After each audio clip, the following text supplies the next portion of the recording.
Jesucristo, Rey del Universo, que celebramos hoy, por nuestra Madre, la Virgen María, Madre de nuestra esperanza, para que en esta noche y en este compartir, todos juntos, podamos crecer como comunidad cristiana y sobre todo que en medio de nosotros pueda acrecentarse cada día más la esperanza en tu Hijo Jesucristo, muerto y resucitado.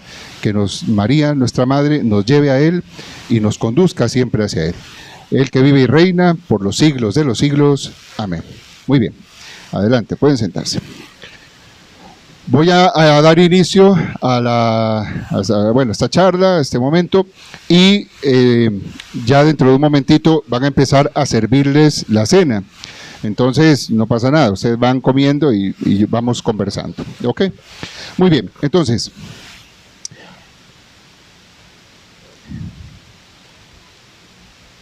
¿cómo consideran ustedes, hermanos, que está, digamos, vamos a ver cómo lo digo, lo planteo?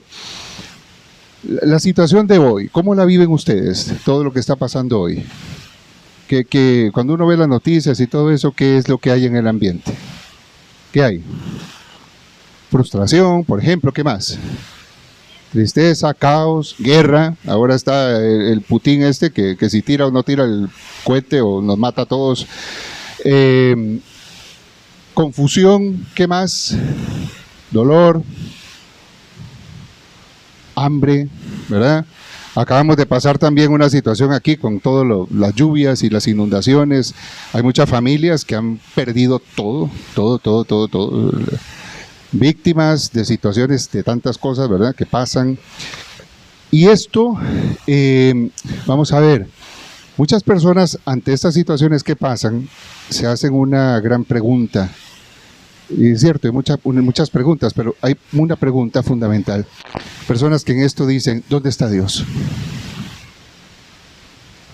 Hay gente que se lo pregunta.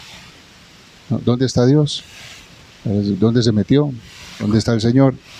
Porque nosotros hablamos y decimos, Cristo ha resucitado y el amor de Dios y tal.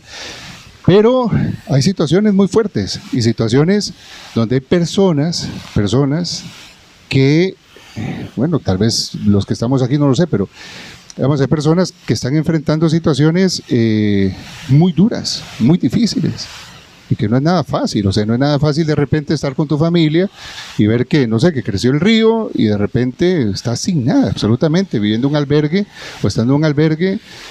Y en esa situación, o sea, entonces son cosas que están ahí, son cosas reales, son cosas verdaderas, son cosas como la vida misma que están, ¿no? Con respecto a esto, aparece delante de nosotros un panorama que sin al afán de ser ni una cuestión ni de pesimista, ni de una persona tampoco tan optimista, ¿no? Viendo un poco la realidad que nos circunda.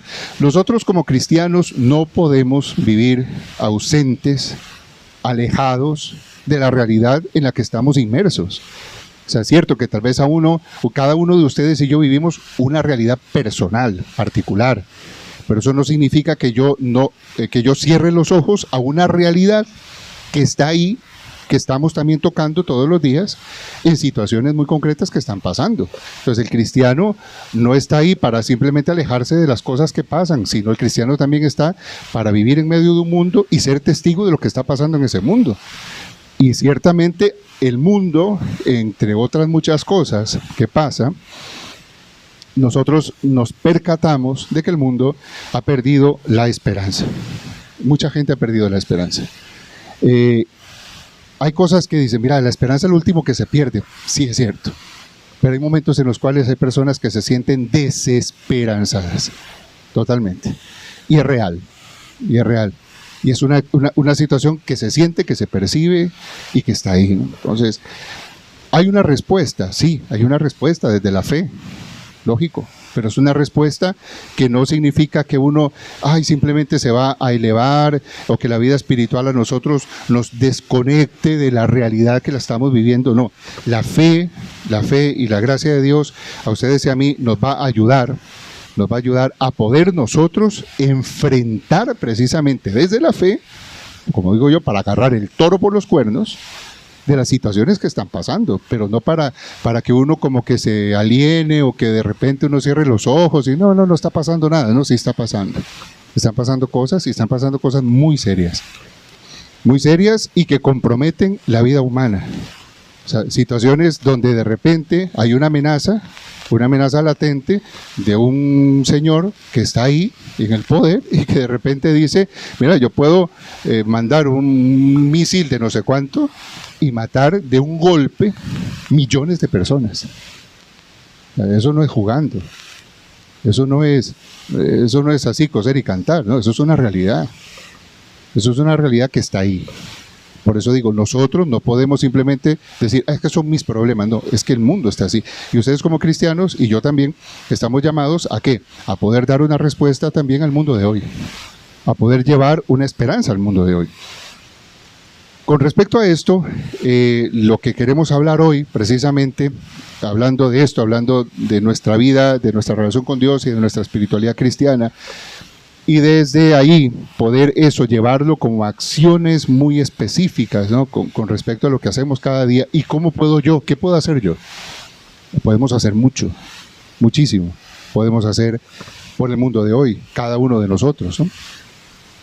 Hay una serie muy interesante, yo no la vi completa, pero vi ciertos pedacitos, una serie de Netflix. Yo no sé, yo pago Netflix y no lo veo, pero hay una serie que estaba ahí que se llama Sandman, que es, no sé si alguno la vio. ¿No la vio de alguno? Sí, usted la vio, Oscar. Sandman, ¿no? Que es de Morfeo, ¿no? Muy interesante. Bueno, hay una escena de esa serie que a mí me dejó dando vueltas. Porque hay una escena donde este hombre, ese Sandman, que es Morfeo, tiene un yelmo que es como una coraza. Entonces él pierde la coraza, pero la coraza la pierde y la coraza está en el infierno. Está con el demonio le quitó la coraza. Entonces él, sin esa coraza, él pierde todos sus poderes, digamos así, ¿no? Entonces él va al infierno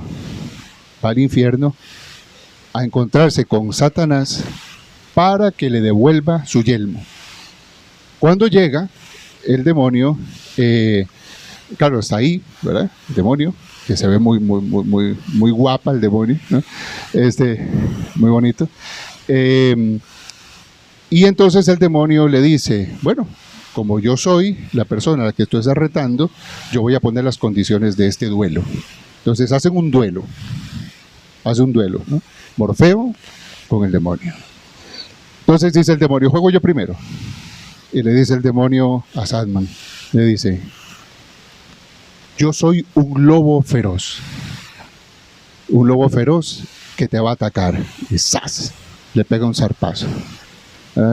Y entonces ataca. Y entonces inmediatamente él contraataca y le dice, si tú eres un lobo, yo soy un cazador que con una flecha destruyo al lobo. Y le da al lobo. Entonces al demonio, ¡oh! Entonces le dice el demonio,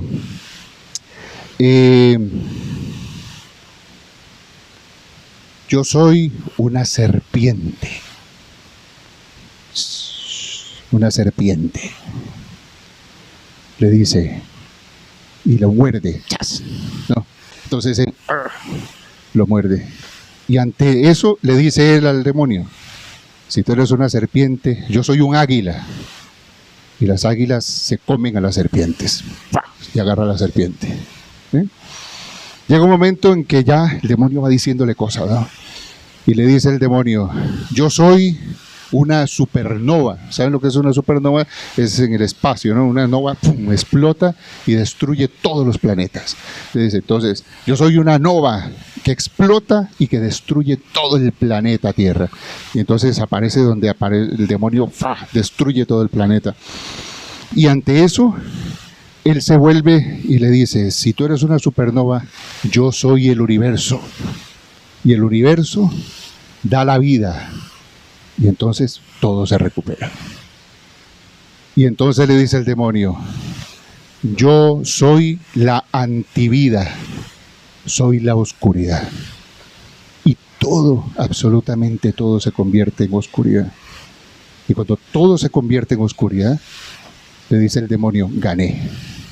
Yo soy el Dios de la oscuridad. Y entonces se vuelve Sandman y se queda ahí casi derrotado, totalmente. Dijo, ya, se acabó. Lo destruyó, lo derrotó, la oscuridad. Y entonces él andaba con un cuervo. Entonces el cuervo le dice, no, no te puedes morir, no te puedes morir. Dice, yo soy la razón para que tú vivas, el cuervo, ¿no? Entonces se queda así y le dice, no, no puedes morir, no puedes morir. Y le dice, él se vuelve y le dice, si tú eres la oscuridad, yo soy la esperanza. Y tú no puedes destruir la esperanza. Y ganó.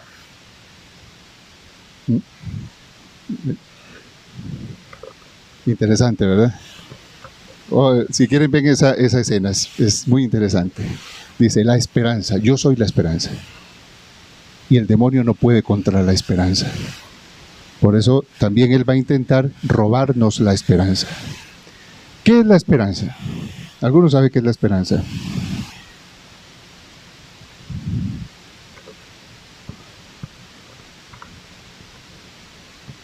Ok, ¿qué más?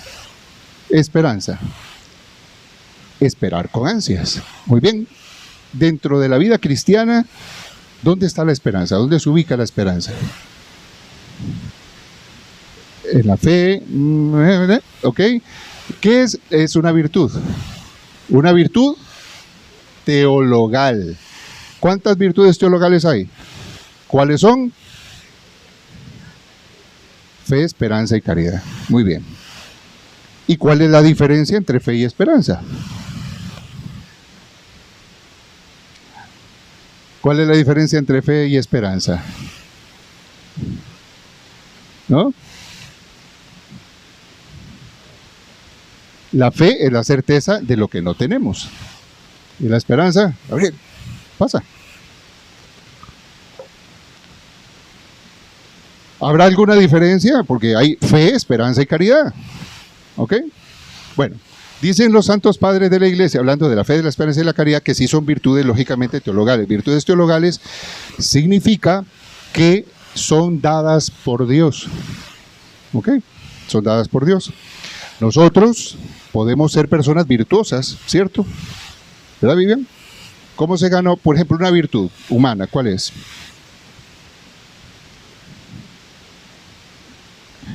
Por ejemplo, uno puede llegar a ser una persona virtuosa. Por ejemplo, ¿en qué cosas un cristiano puede ser virtuoso? En la oración, por ejemplo. ¿Qué más? ¿Ok? En las obras de misericordia también puede ser una persona que practica la virtud. Adelante, el otro Gabriel y comitiva. ¿Cómo están, muchachos? Muy bien, estamos con los Gabrieles.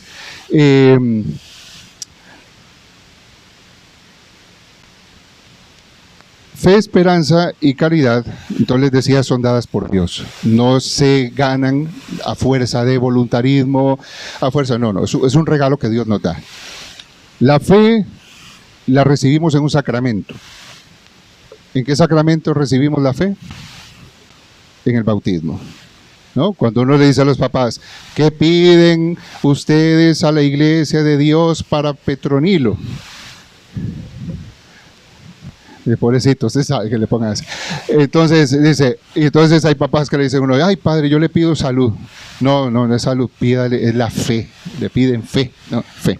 La fe se nos da por la gracia del don del Espíritu Santo en el bautismo nos da a nosotros la vida de la fe, el bautismo.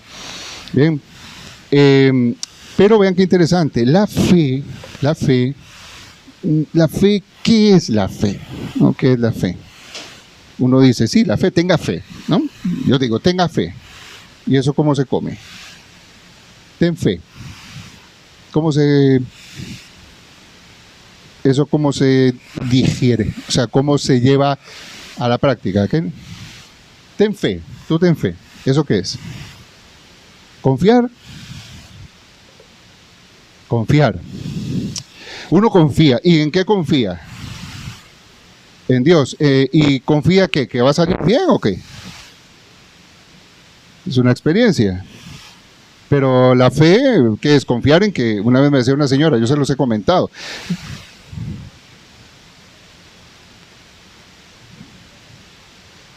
Bueno, pero es distinta la esperanza, vamos a eso. La fe es, al fin y al cabo, a base, como decía Kenneth, de una experiencia con Dios. La fe se gesta, ¿no? La fe se gesta, es como cuando una mamá está embarazada, entonces se va gestando la fe. Y la fe, al final, se va transformando para nosotros en una certeza. En una certeza. Ustedes tienen certeza de algo. ¿De qué tienen certeza? ¿Ah? ¿De que mañana nos vamos a levantar? ¿Será o no será? ¿De qué hay certeza? La muerte es una certeza. Exacto.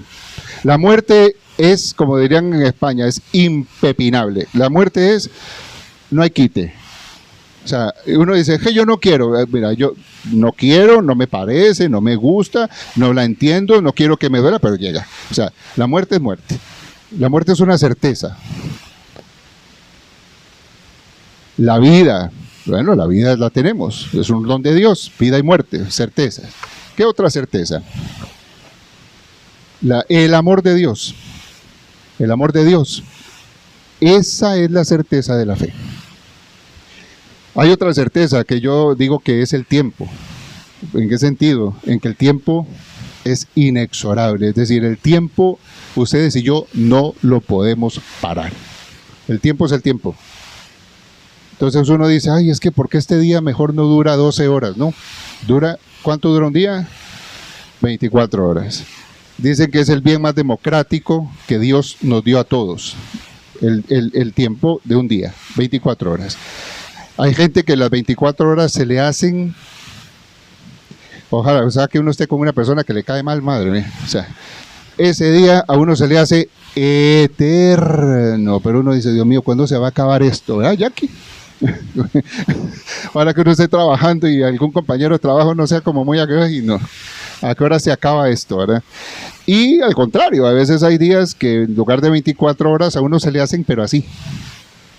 ¿Por qué? Porque no está gustísimo. Bueno, entonces, la fe es una certeza. Y la certeza de la fe es la certeza del amor de Dios. Es decir, Dios te ama. Y esa certeza del amor de Dios es el sello de la fe. Por eso, pase lo que pase, venga lo que venga, suceda lo que suceda, si tienes la certeza del amor de Dios, ahí está. La certeza de la fe no es que las cosas salgan bien, es que las cosas salgan como tengan que salir. Y Dios proveerá. Lo que dice Abraham, por eso Abraham es nuestro padre en la fe, porque Abraham dice, Dios proveerá. Cuando Isaac le dice, papá, tenemos el fuego, tenemos la leña, la víctima, Dios proveerá. Porque tiene la certeza de ¿qué? La certeza de que Dios lo hará. De que Dios hará lo que tenga que hacer. Y haga Dios lo que tenga que hacer, Dios nos dará lo que necesitamos para seguir. ¿Ok? Me decía una señora, padre, si yo tengo fe, mi hermana que tiene cáncer se va a curar. No, necesariamente. ¿Y si no se cura? Entonces ya no tengo fe. Hay gente que a veces dice, usted tenga fe y todo le va a salir bien. ¿Verdad? Y entonces resulta que no necesariamente sale bien, es decir, no sale como uno quiere. Entonces, si no sale como yo quiero, entonces le dicen, ves que usted tiene poca fe. 2 y 2 son 4. No. Salga como salga, yo no dudo de que Dios me ame. Esa es la certeza de la fe. La certeza de la fe, por eso fe, esperanza y caridad están unidas. La certeza de la fe me lleva a mí a vivir con esperanza. ¿Cuál es la esperanza cristiana? La esperanza cristiana es Dios proveerá.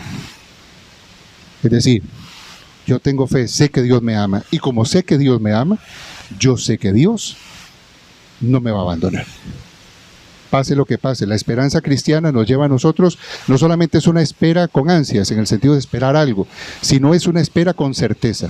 Es una espera desde la certeza de la fe.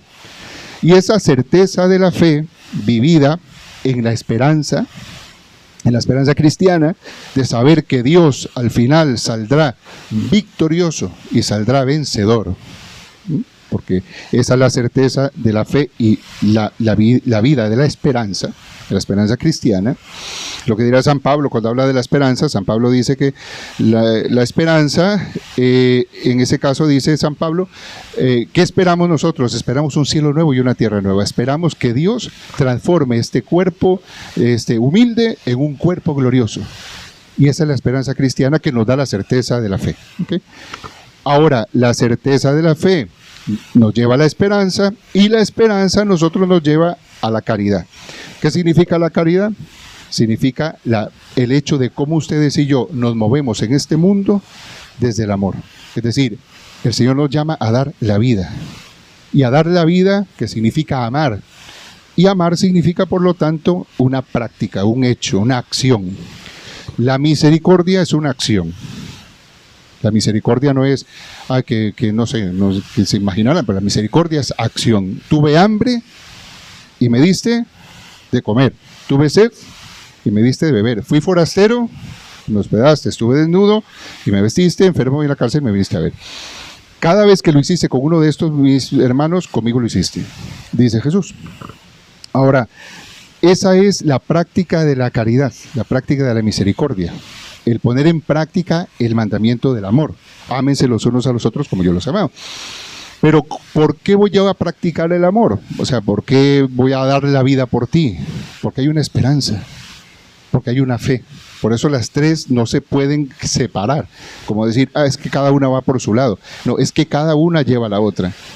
Y cada una se vive desde la otra. Es decir, el cristiano al final ama como ama Jesucristo y puede subir a la cruz con Cristo cada día desde la fe y desde la esperanza.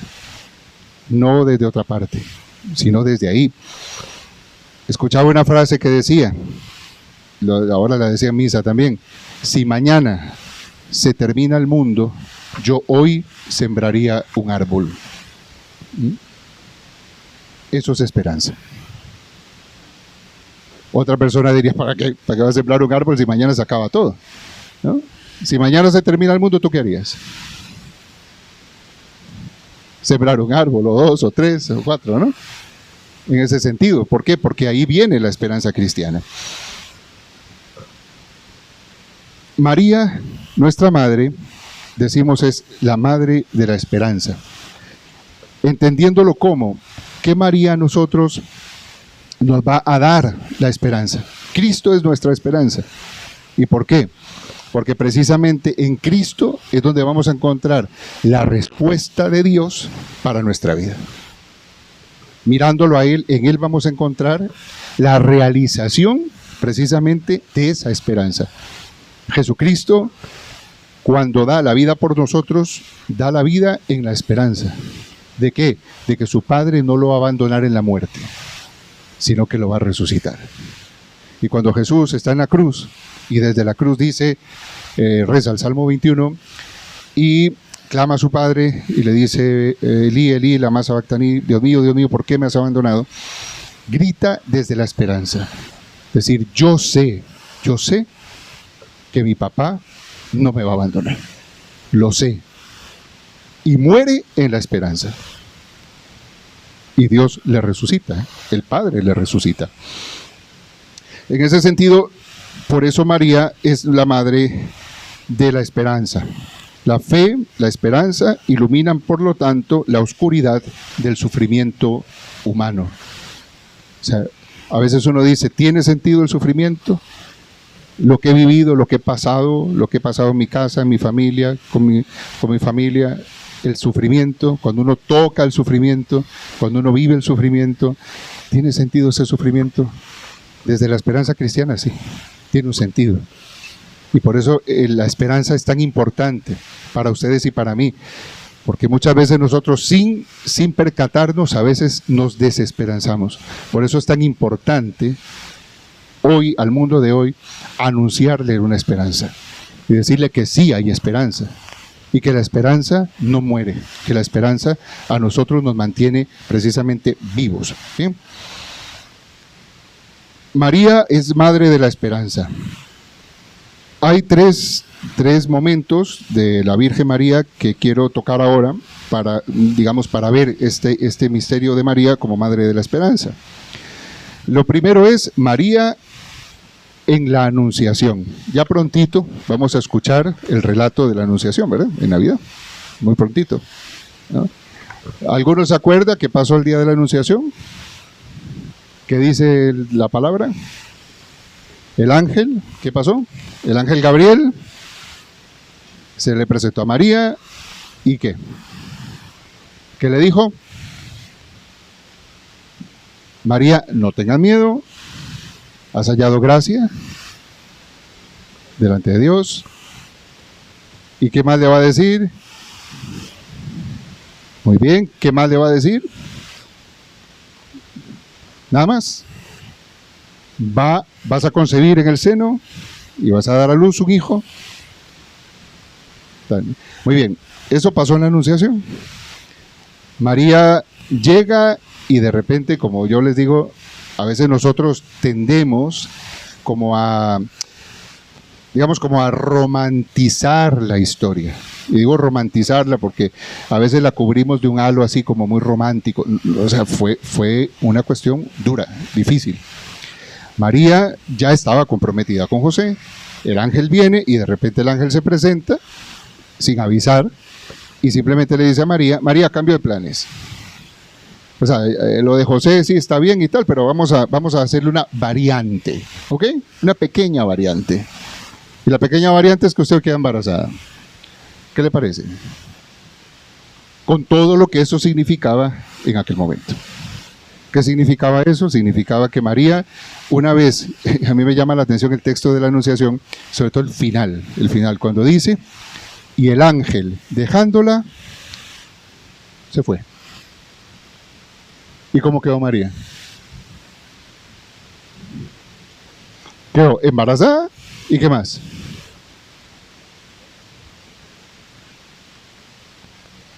Podría morir apedreada, podría todo eso, ¿verdad? ¿A quién, vamos a ver, a qué fue lo primero que se tuvo que enfrentar María? A José. ¿Y cómo le fue con José? Le fue horrible, ¿verdad? Y uno dice, José es el malo de la película. No, José no es el malo de la película. José era un hombre de su tiempo. Y José no tenía tampoco una clarividencia ahí, no sé cuánto. Y uno, no. José era un hombre común y silvestre. Era justo, dice la palabra. Pero al fin y al cabo, y María se presenta y le dice a José, estoy embarazada. Y es del Espíritu Santo, ¿no? Y José dice, pues muy bien, claro. Excelente, maravilloso. Qué bien. José, ¿qué decidió? José decidió repudiar a la Virgen. Lo decidió. O sea, José, porque era justo, José se encontró, digamos, como entre la espada y la pared. Porque si él era justo, él decía, yo tengo que cumplir la ley. ¿Y qué decía la ley? La ley decía que eso no estaba bien. Y que por lo tanto él, si era justo, tenía que repudiar a la Virgen. Y José hizo el acta de repudio. La hizo. Y decidió, dice la palabra, repudiar a la Virgen en secreto. Todavía como para salvar el pellejo, ¿verdad? Pero ya lo había decidido. Y una vez que lo había decidido, entonces aparece el ángel en sueños y le dice a José que no. O sea, le hace la anunciación a José. Y José se lo creyó. Estoy hablando de reloj. José se lo creyó. Se lo creyó. Ok. ¿Cómo podemos nosotros ver ahí a María desde la esperanza? ¿Cómo la ven ustedes ahí? ¿Por qué María en ese momento pone en práctica la esperanza? Porque le cuenta a José la verdad. ¿Qué más? Porque confía. ¿Ok? ¿Qué más? Ella creyó, ¿no? Por eso es nuestra madre en la fe, la Virgen. Porque ella creyó y ella dijo, hágase. Está bien. Pero eso que hizo María fue un acto de esperanza. ¿La esperanza de qué? De que si Dios lo estaba haciendo, estaba bien, y que si Dios lo permitía, Dios iba a salir adelante de eso. Y ella creyó y dio un paso en la fe y en la esperanza, en la anunciación. ¿Okay? Hay otro momento en la vida de la Virgen que es un momento también muy impresionante de la Virgen, que es María en el Calvario. Está María, crucifican a su hijo, está Jesús ahí, ¿no? Está Jesús crucificado, están los dos ladrones, ella está al pie de la cruz. María cree, tiene fe, sí, está de pie ante la cruz de su hijo. Pero María da a luz ahí también la esperanza. ¿Cuál fue la esperanza de María viendo morir a su hijo? Que él iba a resucitar. Que él iba a resucitar. Y María, viendo toda aquella situación, con ese dolor de madre, María, aún estando ahí, siendo testigo al pie de la cruz de su hijo, María esperó. Y vio morir a su hijo. Y le entregaron a su hijo muerto. Y aún así, ella no perdió la esperanza. Y ella dijo, como después dirá la carta de los Hebreos, lo dirá de Abraham. Cuando habla de Abraham en el Antiguo Testamento, dice la carta de los Hebreos, que Abraham creyó contra toda esperanza. Creyó. Dice, y Abraham sabía una cosa, que si Dios le había dado a su hijo Isaac de las entrañas ya estériles de su mujer, poder tenía Dios para devolvérselo de entre los muertos. Y esa era la esperanza de Abraham. María, al pie de la cruz, espera contra toda esperanza. Y aun cuando ve el final de esta historia, entre comillas, ¿no? El final de ese momento, la muerte cruenta de su hijo, María no solamente se mantiene en la fe, sino que también da luz la esperanza. Y la esperanza cristiana, que es la resurrección. Qué impresionante, María, que nos da la esperanza. Ahora, ¿qué más nos enseña nuestra Madre, la Virgen? María en Pentecostés.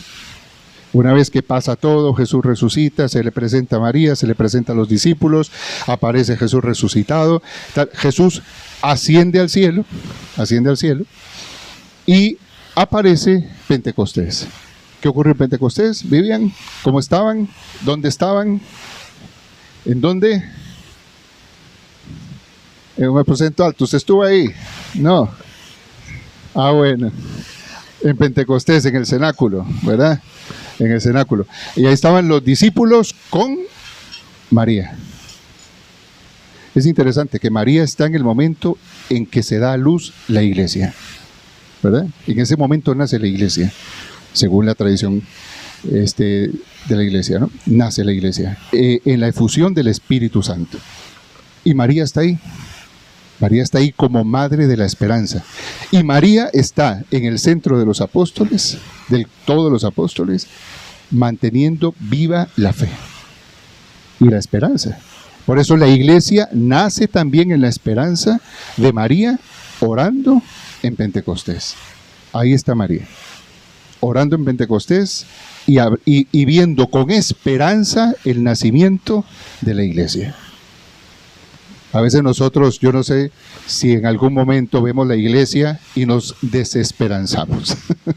Porque hay hermanos que me dicen, padre, la gente pierde la fe, la gente cada vez viene menos, los grupos parece que cada vez están menos, no sé cuánto, la gente se ha enfriado, el mundo se ha enfriado, la gente no quiere saber de Dios y parece como que fracasamos, ¿verdad? Entonces uno puede llegar a momentos donde uno pierde la esperanza y uno dice, bueno, entonces ¿para qué? ¿Para qué seguir? ¿O para qué luchar? ¿O para qué caminar si esto es así? ¿No? María nos llama a nosotros a la esperanza. ¿Bien? Esos tres momentos, digamos, entre otros, ¿no? Donde podemos detallar a María. María en Pentecostés, dice, es una presencia activa y confiada de la iglesia que nace, de la misión de la iglesia. Por eso la misión de la iglesia que es la práctica de la virtud del amor, porque la iglesia está llamada a amar, esa misión de la iglesia, uno dice, ¿cuál es la misión de la iglesia? ¿Cuál es la misión de todos ustedes? La misión mía. Nuestra misión es mostrarle al mundo esa esperanza. Que ustedes y yo seamos esa luz que es capaz de poder decirle a un compañero de trabajo, decirle a un vecino, a una vecina, a las mamás de la escuela, a las personas que están a tu lado, a aquellos que se topen contigo y tal, que en ti y en mí puedan ver una esperanza. No, a veces nosotros creo que ahí hay que tener en eso, digamos, pedirle a Dios mucha ayuda. ¿Para qué? Para no creernos nosotros derrotados. Porque a mí me da la sensación de que a veces cuando uno está dentro de la vida de la iglesia, hablamos como desde la derrota. Como decir, mira, esto no funcionó, esto no va, esto tal. O en el matrimonio, esto no va, esto no funciona. No, la esperanza. Surge la esperanza. ¿Sí? Como les decía antes, contándole la historia de esa película, cuando el demonio se le dice, sí, tú serás oscuridad, pero aquí hay esperanza. Y el demonio contra la esperanza no puede hacer nada. Por eso hay que pedirle tanto a Dios que nos fortalezca siempre en la esperanza. María es modelo de confianza en Dios. La vida de María es un camino de fidelidad y es un camino de esperanza. Cómo María ayuda a los cristianos a vivir la espera activa del reino de Dios. María es un signo de esperanza también de lo que se llama la esperanza escatológica. Nosotros ahora estamos ya a punto, hoy es Jesucristo, Rey del Universo, empezamos el tiempo del Adviento. Y en el Adviento, ustedes saben que hay dos partes del Adviento. La primera parte del Adviento es desde el primer domingo del Adviento hasta el día 17 de diciembre. Esa primera parte del Adviento se llama Adviento escatológico. ¿Alguno sabe qué significa esa palabra? Escatológico, escatología. ¿Le suena de algo? ¿Alguno sabe? Final de los tiempos. ¿Qué más? Final de los tiempos. La escatología cristiana, ¿no? Escatología cristiana es, digamos, el final de la historia. ¿A dónde vamos? ¿A dónde nos dirigimos? ¿Hacia dónde caminamos? Oye, ¿cuál va a ser el final de esa historia? ¿No? Desde la ascensión de Jesús, desde la ascensión, sube al cielo. Y dice el Señor, volveré. Volveré. Se abre un arco de tiempo hasta que Él vuelva. Pero que vuelve, vuelve. ¿Cuándo? No tengo ni idea, ¿verdad? A lo mejor viene ahora. Y si viene ahora, ¿cómo nos encuentra? Comiendo y estamos aquí y le decimos, venga, pase adelante. ¿No? O sea, ¿qué vamos a hacer? ¿No? Si viene, viene. O sea, viene el Señor, ¿no? O sea, pero el Señor volverá. Entonces, la primera parte del Adviento, empezaremos a escuchar en los textos del Apocalipsis y todo esto, de un cielo nuevo, de una tierra nueva. El Apocalipsis es un libro de esperanza, totalmente de esperanza. Si quieren leer algo sobre la esperanza, lean el libro del Apocalipsis. Dicen, ay padre, qué miedo, me decía una persona, padre, es que qué miedo. No, porque qué miedo. Nos está hablando de qué, de que al final triunfará Jesucristo y que ha triunfado ya, y que ese triunfo se llevará a término. María es la esperanza escatológica. ¿Por qué? Porque cuando uno ve a María, la pregunta que les voy a hacer es esta. ¿Dónde termina la historia de la Virgen María? ¿Dónde terminó?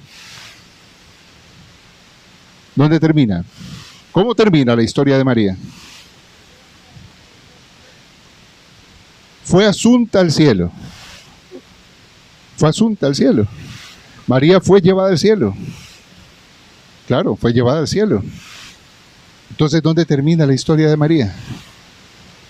En el cielo. ¿Cómo? ¿Cómo se va María? Solo en el alma. En cuerpo y alma. Exactamente. María fue asunta en cuerpo y alma al cielo. ¿Qué significa eso? Que en María ya se cumplió toda la historia de la salvación. Que María ya está asunta en cuerpo y alma al cielo. Ustedes y yo cuando nos muramos, ¿qué se va al cielo? Bueno, esperemos ir al cielo, para eso estamos aquí, ¿verdad?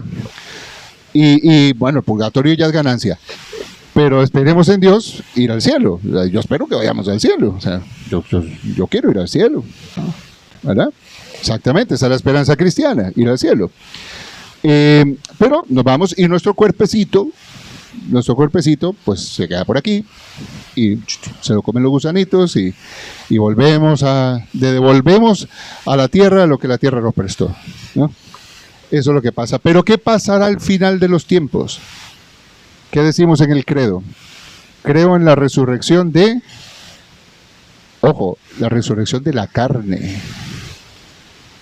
Es decir, Dios nos ha prometido a nosotros que este cuerpo serrano, ¿verdad? Resulta que, aun cuando se va a hacer polvo, Dios nos dará un cuerpo glorificado, un cuerpo celeste. Y estaremos con María también en cuerpo y alma. También ustedes y yo. Solo que nosotros vamos a tener que esperar. María no tuvo que esperar. María en ella ya se cumplió toda la historia de la salvación. Por eso María es la madre de la esperanza y de la esperanza también escatológica. Es decir, ver a María es ver en ella lo que Dios nos ha prometido a ustedes y a mí, es verlo ya cumplido en ella. Ya María se cumplió. Y si se cumplió en ella, ¿qué nos dice María? Si se cumplió en mí, se cumplirá en ti. También se cumplirá en cada uno de nosotros. Por eso la Asunción es un momento también muy importante dentro de la fe cristiana. Bien, vamos a ver. Si nosotros hablamos de la esperanza y de vivir la esperanza en el mundo actual, y hablamos de la espiritualidad cristiana, y en ese caso también una espiritualidad lógicamente unida a María, una espiritualidad mariana, pero llevada a la práctica, uno podría decir, sí, mira, todo esto suena muy bien, qué bonito, nos vamos a ir con el Señor, María nos muestra la esperanza, yo quiero tener esperanza, yo quiero vivir en la esperanza, vivir el matrimonio en la esperanza, la relación con los hijos y la familia en la esperanza, yo quiero vivir mi vida como sacerdote en la esperanza, todos queremos vivir también esa esperanza. La pregunta es a veces, bueno, ¿y eso cómo se hace? O sea, ¿qué hago yo cada día? ¿Qué puedo hacer yo ya como una cuestión práctica para poder vivir esa esperanza? Bueno, entonces la Iglesia a nosotros nos regala, digamos así, armas, digamos herramientas, armas, para que ustedes y yo vivamos esa esperanza y fortalezcamos esa esperanza. La esperanza hay que fortalecerla también en Dios. Por lo tanto, una de las armas principales que nos da junto con María es el rezo del rosario, el Santo Rosario. Ojo, que cuando rezamos el rosario, y eso es muy interesante, y eso no lo digo yo porque se me metió el agua, sino porque es parte de la tradición cristiana. Hay una carta preciosa que escribió en su momento el Papa San Juan Pablo II, que habla del Santo Rosario, ¿no? Rosarium Virginis Mariae. Y el Papa dice ahí algo muy interesante. Dice el Papa, cuando nosotros rezamos el rosario, nosotros no le rezamos a María. Eso lo dice el Papa, pueden leer la carta. Nosotros no le rezamos a María, sino que nosotros oramos con María. Ven qué interesante. No le rezamos a ella, no, rezamos con ella. Cuando yo rezo el rosario, María está orando conmigo y me está llevando de la mano, ¿a quién? A Jesús. Por eso hay gente que dice, es que ustedes le rezan a la Virgen. Fíjense qué interesante, dice el Papa, no le estamos rezando a la Virgen en el sentido de rezarle a ella, estamos rezando con ella. Ella nos enseña a orar. Ella nos enseña como madre a caminar hacia Jesús. Entonces el rezo del rosario es muy importante, el rezo del rosario, las letanías, siempre esa oración que es una oración humilde, la oración del rosario. Hay quien dice, que es una oración repetitiva, es siempre la misma cosa. No, o sea, la oración del rosario es contemplativa, no es repetitiva. La oración del rosario es para contemplar los misterios de la vida de Jesús a través de los ojos ¿de quién? De María. Bien interesante. Ustedes y yo vamos a contemplar los misterios de Cristo desde los ojos de la Virgen, desde la mirada de María. Y desde la mirada de María, ella nos va a enseñar a vivir la esperanza. A ver la vida de Jesús desde la esperanza y la nuestra también. Yo no sé si a ustedes les pasa, pero hay momentos en la vida donde uno puede chocar con pared. Y hay momentos donde ustedes y yo decimos, no, a mí ya, y yo no sé cuánto me queda, pero lo que me quede, que me toca y vivirlo, ya está. Pero aquí no va a pasar nada. Vea, este marido mío no va a cambiar nunca. No, está cada día peor. Esa esposa mía, no, esta mujer cada día está peor también. No. Mis hijos, los hijos son un desastre, esos muchachos, vea, por más que les hemos transmitido la fe, no van a cambiar nunca. Siempre son lo mismo. Y hay gente que entra como en un pesimismo, ¿verdad? Y dicen, esto no va a funcionar, esto no va. ¿Pero qué toca? Y hay nada, ¿qué toca? Hay que levantarse y hay que seguir. No hay más. Pero qué tremendo es vivir la vida sin esperanza. Porque cuando uno vive la vida sin esperanza, inmediatamente uno pierde la ilusión y pierde el deseo. ¿Ustedes tienen ilusiones? Sí. ¿Seguros? Algunos no los veo muy ilusionados. Bueno, hay unos ahí están muy ilusionados, ¿verdad? Esos dos tortolitos que los acabamos de casar, ¿verdad? Están recién casados. Hay que darles un aplauso. Están recién casados estos muchachos. ¿Ah? Y claro que hay una esperanza y ojalá que haya ilusión. Que haya ilusión. Una vez me decía una señora, ay padre, usted hablándome a mí de ilusión, si yo ya tengo 80 años y ya lo que puedo esperar es morirme. Digo yo, pero muérase con ilusión. Porque eso lo decía un rabino, ahora también lo comentaba en misa, en homilía.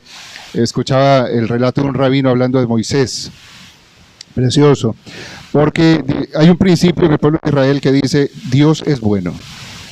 Dios es bueno. O sea, en Dios jamás, o sea, en Dios no existe un ápice de mal. Dios es bueno. Y ese es un principio que tiene claro el pueblo de Israel. Por lo tanto, todo lo que Dios permita es bueno. En Dios no existe el mal. Por lo tanto, Dios nunca a ustedes y a mí nos va a hacer un mal. Nunca. Entonces se preguntan los rabinos y dicen, si Dios es bueno, Moisés, cuando ya llegan a la tierra prometida, van a llegar a la tierra prometida, Dios llama a Moisés y le dice a Moisés, Moisés lo sube a un lugar, le dice, mira, ¿ves la tierra? Mira la tierra. No vas a entrar, tú no. Qué cruel, ¿no? O sea, después de que, como decimos nosotros en Buen Tico, mira, la peleó el pobre, ¿verdad? Durante todo el tiempo sacó al Israel de Egipto, lo llevó por el desierto, se aguantó todo. Y cuando llegó el momento del premio, le dice Dios, usted no entra. ¿A qué le suena eso? Pues suena como cruel, ¿verdad? Si uno dice, pero Dios es bueno, entonces ¿cómo hago yo para decir si Dios es bueno? ¿Cómo Dios le hace eso a Moisés? ¿Cómo le hace eso? Entonces los rabinos se preguntan, Dios no es malo, entonces Dios es bueno. Y si Dios es bueno, eso que hizo con Moisés tiene que ser bueno. O sea, si Dios le dijo a Moisés, no entrarás, claro, porque Moisés, como ya estaba el hombre chichoso, y le dijo Dios, déle de beber al pueblo, golpee la roca, toque la roca, el hombre agarró la roca a garrotazos, porque estaba harto del pueblo, estaba cansado, y entonces dice, Dios lo castigó, porque como Dios lo castigó porque Moisés hizo eso, ¿verdad? Golpeó la roca para que diera agua, porque estaba enfadado Moisés. Bueno, entonces los rabinos explican lo siguiente. Vean qué interesante. Dicen los rabinos, ¿qué pasó con Moisés? Dice Moisés, cuando murieron sus hermanos en el desierto, murió su hermano, murió María, la otra hermana, dice que Moisés entró en una crisis, entró en un túnel negro, dicen los rabinos. A partir de ese momento, cuando Moisés perdió a sus hermanos, dice Moisés perdió la ilusión. Perdió la ilusión.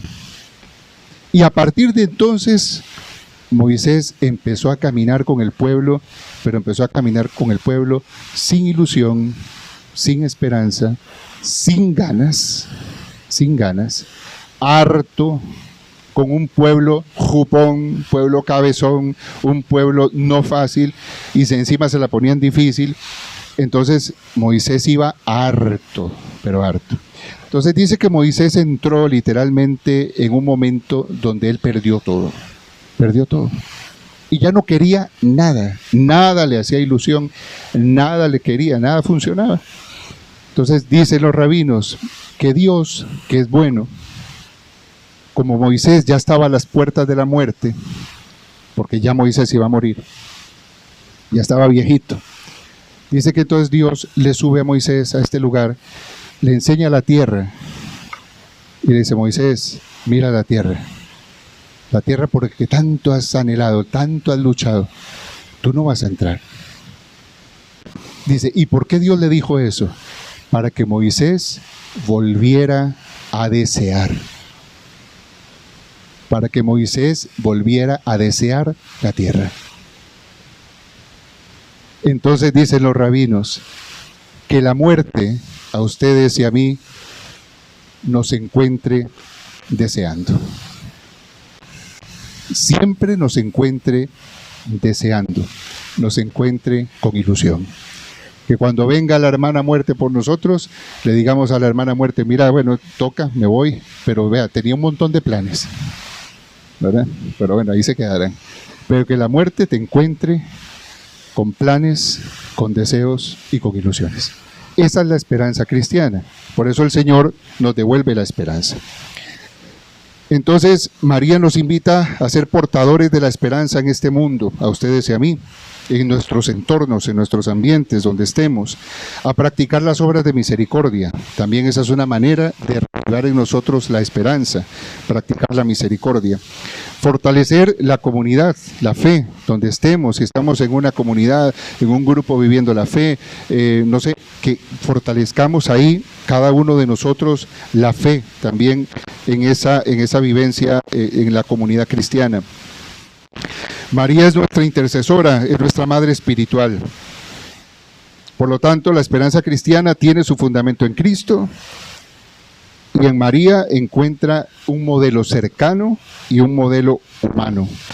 En medio de las pruebas, María nos muestra cómo confiar en Dios de una manera plena. Por eso en ella vamos a encontrar esa fortaleza. Dice las letanías: María es refugio de los pecadores, consuelo de los afligidos, auxilio de los cristianos. Por eso María es refugio de pecadores, por eso nos sentimos tan a gusto con ella, los pecadores, los que no, ¿verdad? Pero yo, que soy muy pecador, me siento muy a gusto con mamá, ¿verdad? Porque ella es refugio de pecadores, ¿no? Bien, en ese sentido, pues orar, vivir con María como compañera de camino de la esperanza. ¿Qué hemos perdido de la esperanza? Acerquémonos a María, nuestra madre, hablemos con ella y pidámosle: devuélveme la esperanza. Ayúdame a creer, ayúdame a tener fe, a vivir la fe, a vivir de la esperanza. Y convertirnos, por lo tanto, en portadores de la esperanza en un mundo caótico. Porque eso es muy importante, que ustedes y yo veamos, iniciaba diciendo eso, veamos cómo está el mundo, veamos cómo están las cosas.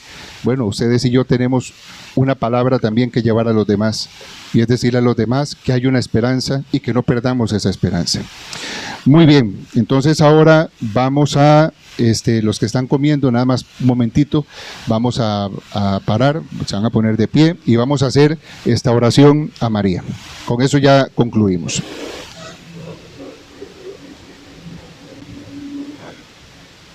Yo les voy a invitar a que vayan repitiendo conmigo esta oración.